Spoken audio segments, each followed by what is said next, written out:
Well, our leaders have made it clear vaccination is the key to getting out of this pandemic. But despite most of us having multiple vaccinations in our lifetimes, there are still many people hesitant to get the jab. So this morning, we're breaking down the psychology behind it. Meow. Good morning, I'm Huples Cat. This is a video, and there'll probably be other videos in this series where I get into more actual psychological terms and what they represent. But in this video, I'm introducing the whole idea of the psychology of anti-vaccine, how the psychology affects the actual uptake and acceptance of vaccines. There's quite a few myths out there. The myths of personal invulnerability, which definitely affects preppers a lot. And there's a few other myths out there, and there's also an industry out there that promotes it.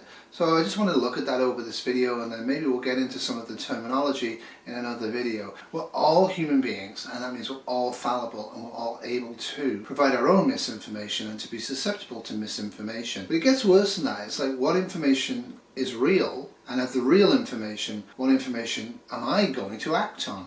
And it's interesting what we do to block our actions, and it doesn't just apply to anti-vax, it actually would apply to any SHTF situation. And I think that's why it's important to discuss this. Not from the point of view of, look at the anti-vaxxers, they're all psychologically damaged, because they're not. Well, some are. Vaccines are destroying the lives of countless children. But so are some vaccine people. But from the point of view of what would you personally fall for, what are your personal biases and traits that allow you potentially to understand information in incorrect ways or to interpret it in ways that are actually damaging to you. Throughout human history, as far as we know, anti-vax movements have existed. Hold on, Huples, vaccines haven't been around forever. No, they have not. But for the entirety of human existence, as far as we know, small minority groups have been seen as poisoning the majority group, and specifically targeting children. This has been very common in the past, whether it's the witch who was the midwife in the small village, or whether it was a whole classification of people like Jews or gypsies or Catholics. There have been constant references in history to minority groups being persecuted and killed and tortured horrifically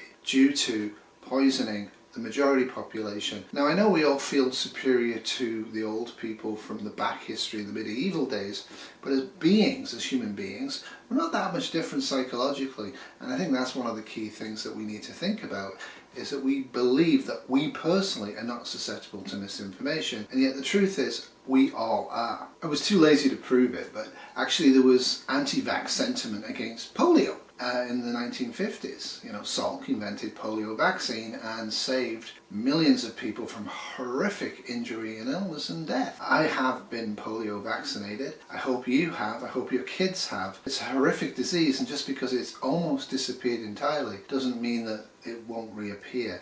And that's one of the problems. Unless we actually vaccinate everybody and get everybody immune, these diseases will have reservoirs, and given the right conditions, like SHTF would be wonderful for this, they can reappear. And if you're not pre-vaccinated in SHTF, you're not going to be vaccinated in SHTF. And polio is a horrible, horrible disease. Even in 2021, there are people out there who wish you not to be vaccinated against polio, wish your children not to be vaccinated against polio, and are quite content to condemn millions of people to horrific illness and disaster from the lack of a polio vaccine, which is quite amazing, quite amazing. It is really the equivalent of saying parachutes are evil, don't use them when you jump out of a plane.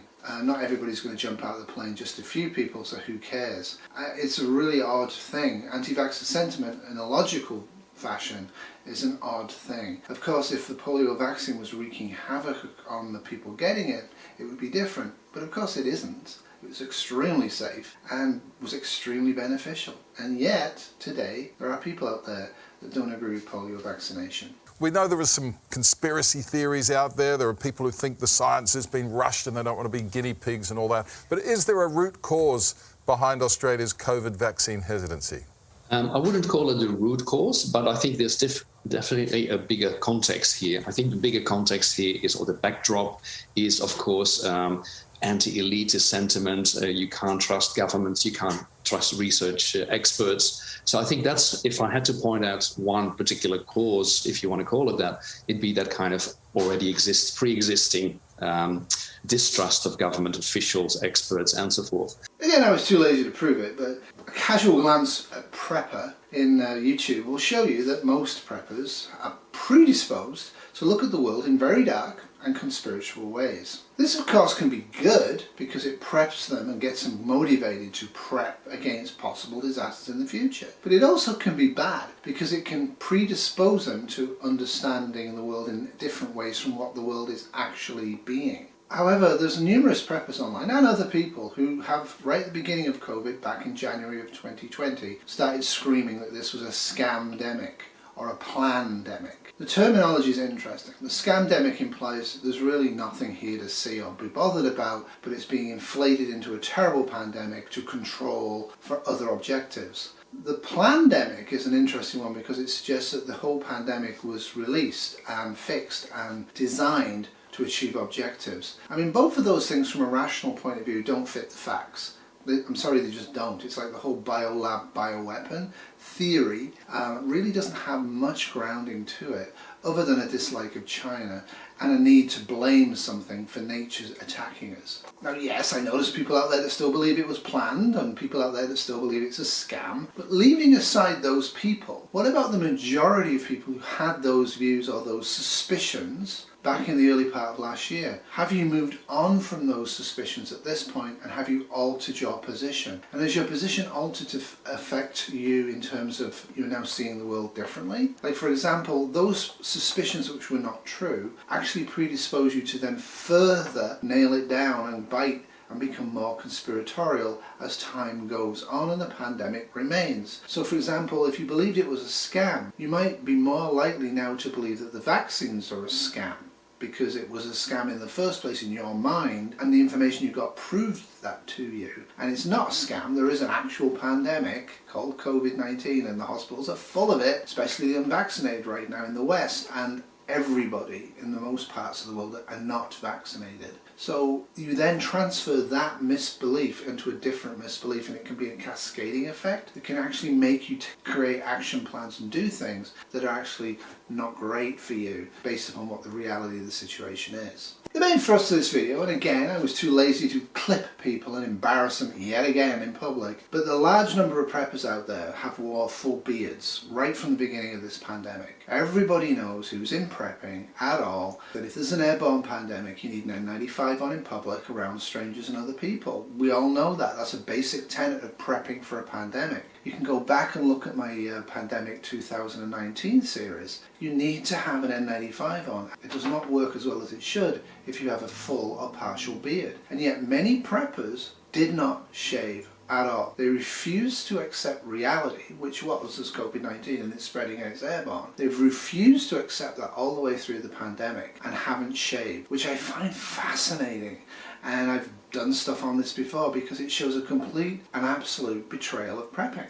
Prepping prepares you and your family to mitigate disasters. And obviously in an airborne pandemic, wearing a full or partial beard quite clearly says to me, this person isn't a prepper. I don't know quite what they are. Maybe they're into politics and they think they're a prepper, but they are not a prepper. The obvious first move was to shave. The obvious move was to keep shaving and wear N95s in the grocery store. If you believe it was a plandemic, you would shave. If you believe it was a scamdemic, you wouldn't shave because why do I need to shave?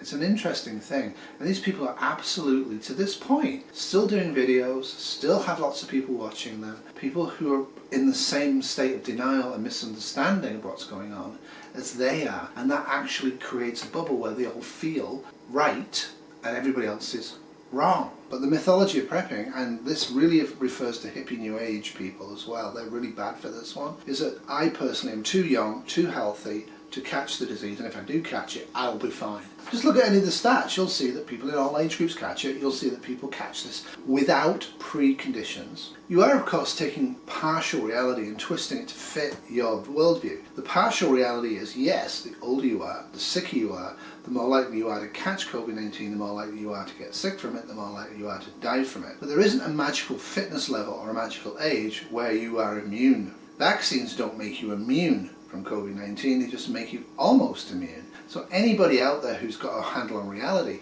would say, hey, I'm really fit and well, I'm vegan, I don't eat meat, I don't have dairy, I exercise cardiovascularly every day, I'm really healthy, my genetics are really good, my parents are still alive and they're in their 80s, and they would say, I don't need the vaccine. No, they don't say that. My kid is in that position. I am not. But she took the vaccine because she actually wants to reduce her ability to catch the disease and get sick from it and to transport that disease to other people. So it doesn't make sense to look at it saying, I am young, I am healthy, I don't need to be frightened of this disease. And this is even worse when you have children, because there are preppers online who are not vaccinated because they believe that they can't catch it. And that's a falsehood. And they believe that if they catch it they won't be sick. That is a falsehood. And they also believe that they can't transport that disease to their children, and even if they do, their children will be just fine. Wow, that's not true. It really isn't true. Just look at the stats. I mean, I'm not arguing here to get vaccinated. There's no argument to be made. But the misinformation, the myth of being a healthy, perfect, better human being than others around you is preventing them from getting vaccinated, and actually is putting them at a much higher risk of illness and death from COVID-19 than they need to be. In reality, these preppers should be exaggerating COVID-19. This is an ideal actual SHTF. It's SHTF actual. And they should be overreacting to it, overprotecting. It seems that surgical masks mostly work, so they should be wearing N95s the whole time. As a prepper, you want to mitigate and remove as much personal liability and danger to you and your family and your community as you can. And that would involve wearing N95s, shaving the beard, and getting vaccinated. But then a lot of them are not doing that. Oddly enough, the hippie new age movement is actually really strongly anti-vaccinated. We have a dog walker, and she's definitely left-wing. She is rabidly anti-vaxxer.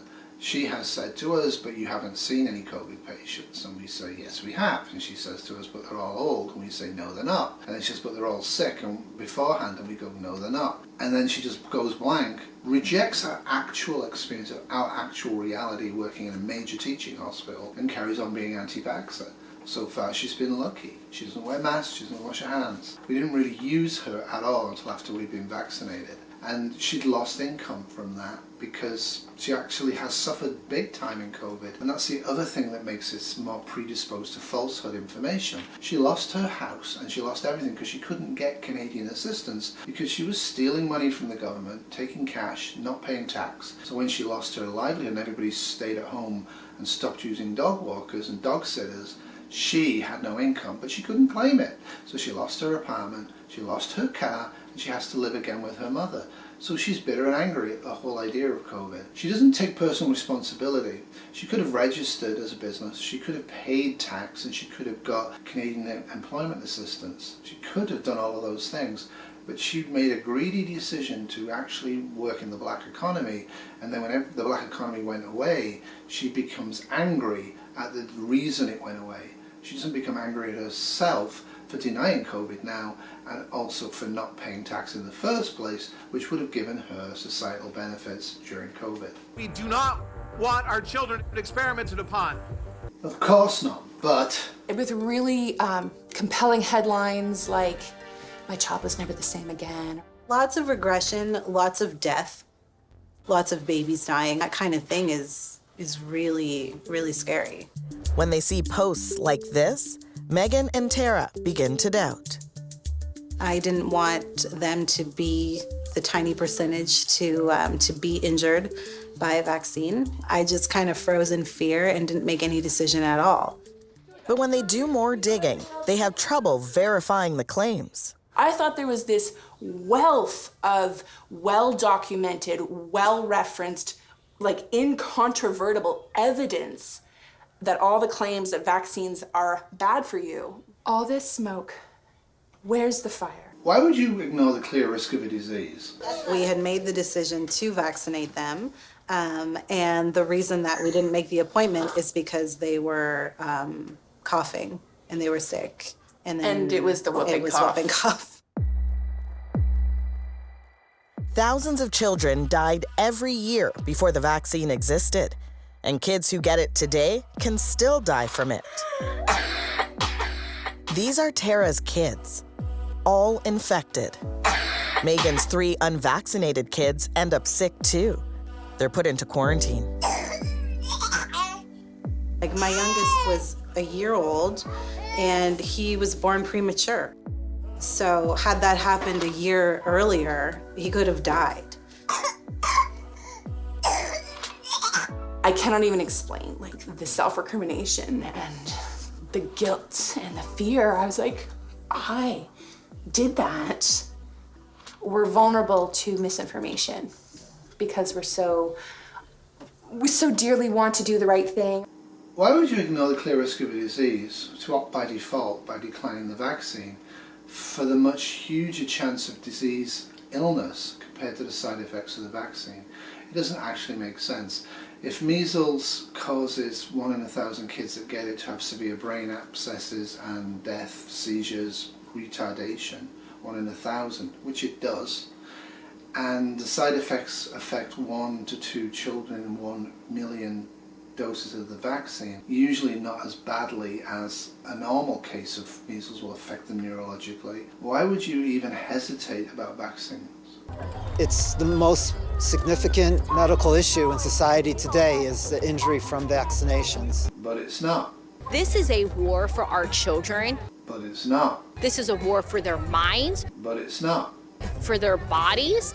But it's not. With many making false claims about the harm vaccines can cause.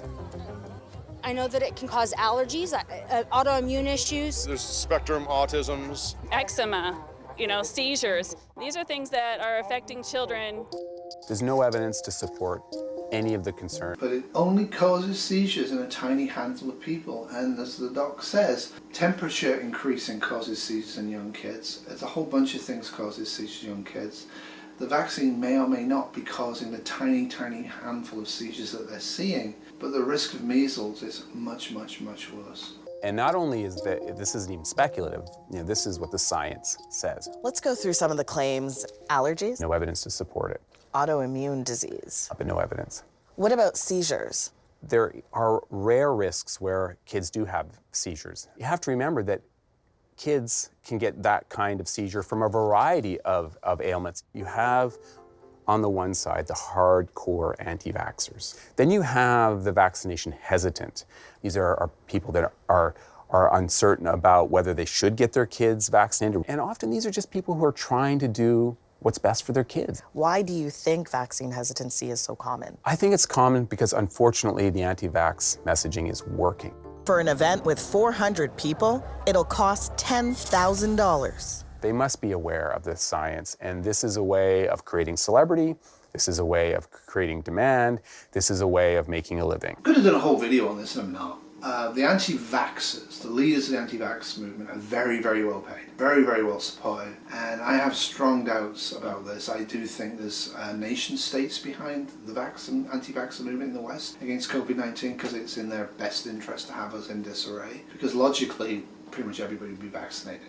It's a no-brainer, but we're not. We have 5 to 10% of the population who are committed in a religious way to violence and argument to prove to the 80% of the rest of the population that vaccines shouldn't be used and lockdown shouldn't be used and masks shouldn't be used, all of which will cause more death, all of which will cause more misery. And most of this stuff is from the pre-COVID world. It's worse now. It's way, way worse now. People are using bad and misunderstood studies all the time. Several studies, including this one, that had hundreds of thousands of kids, showed no link between the measles, mumps, and rubella vaccine, known as MMR, and autism.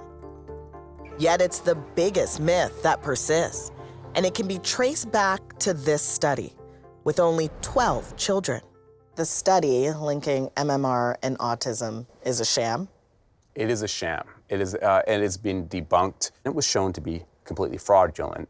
Yet Wakefield, Kennedy Jr., and Big Tree still push this lie. The autism study had 12 kids in it. That was a clear red flag. It should never have been published. It was retracted. They've done other studies with nearly 700,000 kids in it. There is zero link between normal childhood vaccines and autism. Zero. Unfortunately, autism tends to appear as a clinical symptom around about the age of 2, which is around about the age where people are having vaccines.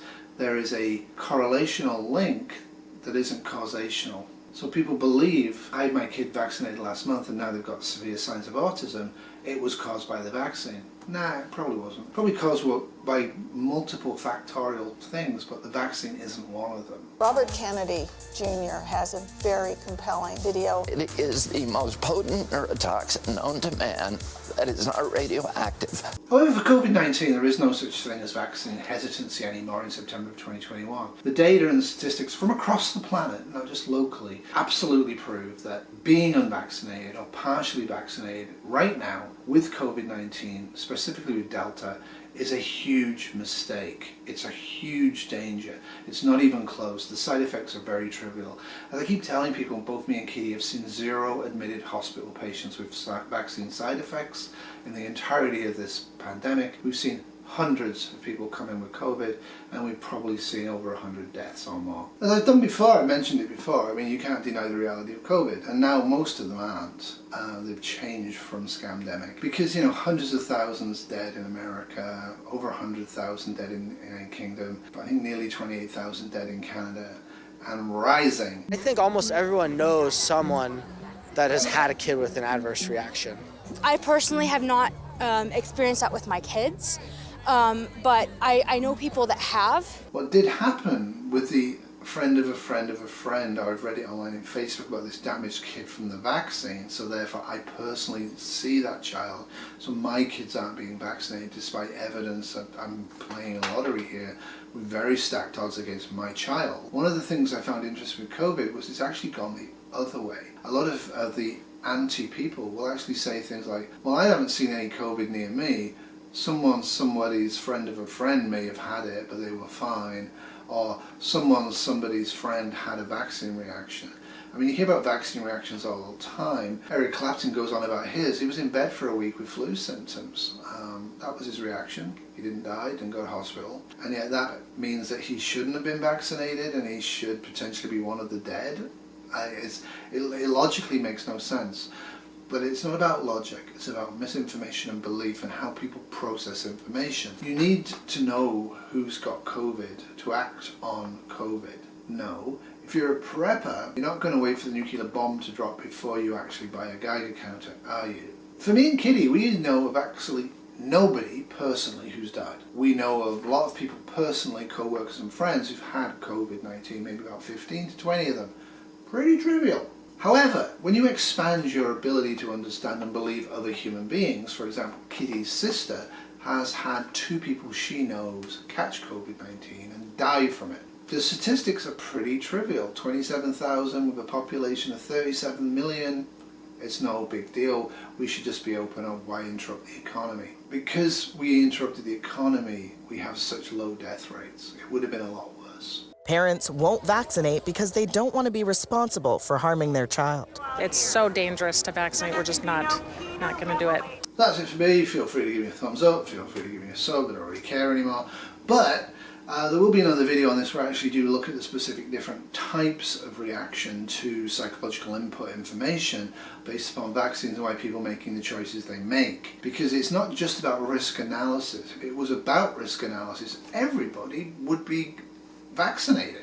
Like it's that clear. So there's some other process going on, and I'm going to clearly show that in the next video, using other people's data, using other people's psychology. Because I think it's really important that we actually look at our own weaknesses as preppers. A lot of preppers out there online are very strongly focusing on their strengths. My strength is healthcare and understanding pandemics. Sorry dudes, but it is. But I don't really have a strength in survival camping and all of that stuff. So I'm going to work on that stuff. I'm going to look at that stuff, and I'm going to try that stuff out. Now I'm retired in a much more aggressive way than I've previously done, because I'm able to do so. But I wouldn't ever dream of going online and telling one of the many people out there who are farmers how they should be going about raising cattle, how they should be going about fencing.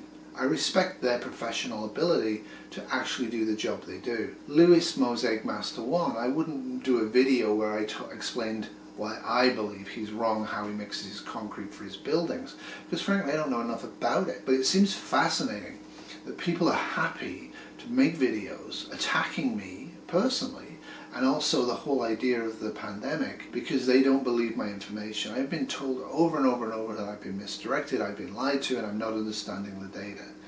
I'm not being told that by academics or doctors or even people with actual professional ability. I'm being told that by blue-collar workers and middle-class workers who do things like sell cars. When everybody out there who has knowledge of a disease, from a professional point of view, says get vaccinated, don't look at the 10 people or the 20 people in the world who are vaccinated because they've got issues and believe that the other 400,000 people are wrong. It's not the way to be prepping. It's not the way to go through life. It's really bad. And a lot of you guys have children, and it's sad. It's sad that you're risking your child's health because of misinformation and a false belief about reality. And I'm sorry if that comes across as attacking you, because we're all supposed to hug anti-vax and give them a kiss. Well, I'm not giving them a hug, and I'm not giving them a kiss. They're dangerous. They're really dangerous. They're dangerous to be around, and I don't want them near me. And I'm quite happy that they're going to either get vaccinated or tested and masked or fired. The society is getting sick of it. It's only 5 to 10% of people out there with these viewpoints, and we are really getting sick of it. We're getting sick of the screaming, we're getting sick of the demonstrations outside of hospitals and schools. We just don't want you around our kids. I don't think they understand just how much society is being pivoted to see them as the outgroup. They're going to be the group blamed for poisoning and destroying society. And to some degree that might be true, but to other degrees that is not true. The whole concept of vaccines is that we protect enough people, preferably everybody, from catching the disease or catching it badly enough to transmit it. We break the chain of infection, and therefore the infection disappears from our society. We've got billions of people without vaccine access. Until we vaccinate them, this isn't going to go away. But we do need to take strong actions to protect ourselves and our family and our community from illness and death. Simple thing to do. We can keep doing it. We've adjusted very well. Most of us have adjusted very well. Doodles. This was a 2021 Prepper Dog production.